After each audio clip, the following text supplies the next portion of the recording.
Wali Kota Subulu Salam Haji Afan Alfian menjadi pembina upacara pada Hari Amal Bakti ke-76 Kementerian Agama tahun 2022 tingkat Kota Subulu Salam, bertempat di Lapangan Beringin Subulu Salam, Senin, tanggal 3 Januari tahun 2022. Bertindak sebagai perwira upacara Tokoh Hanif Farli SPD.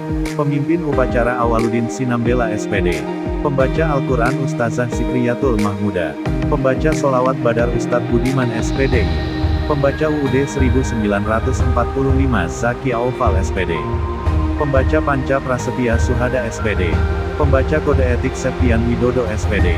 Dan pembaca doa Ustadz Zaini SAG.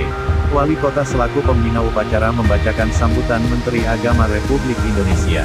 Menteri Agama RI Yakut Khalil Qoumas mengatakan tanggal 3 Januari tahun 2022, keluarga besar Kementerian Agama memperingati Hari Amal Bakti ke-76 Kementerian Agama dengan penuh rasa syukur dan sukacita. Sebab, sejak dibentuk tanggal 3 Januari tahun 1946 hingga hari ini, Kementerian Agama terus tumbuh dan berkembang menjadi salah satu instansi pemerintah yang mempunyai peran penting dan strategis dalam meningkatkan pemahaman dan pengamalan ajaran agama serta mewujudkan tatanan kehidupan beragama yang toleran dan ramah bagi semua. Kementerian Agama telah hadir sebagai payung teduh bagi semua unsur umat beragama, memberikan pelayanan prima bagi masyarakat yang membutuhkan layanannya, dan menjaga Pancasila, Konstitusi, dan Negara Kesatuan Republik Indonesia untuk tetap dalam jalurnya.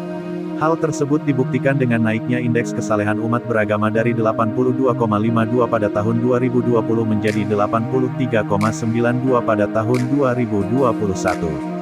Indeks kerukunan umat beragama juga mengalami peningkatan yang semula tahun 2020 sebesar 67,46 menjadi sebesar 72,39 pada tahun 2021.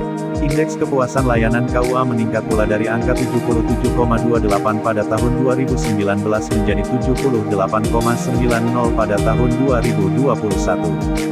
Kementerian Agama juga telah menjalin hubungan yang baik dengan para tokoh dan pemuka agama, organisasi dan lembaga keagamaan, forum kerukunan umat beragama, serta unsur masyarakat lainnya.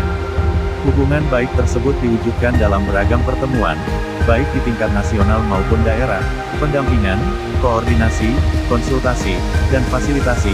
Demikian beberapa hal isi penyampaian Menteri Agama RI yang dibacakan Wali Kota.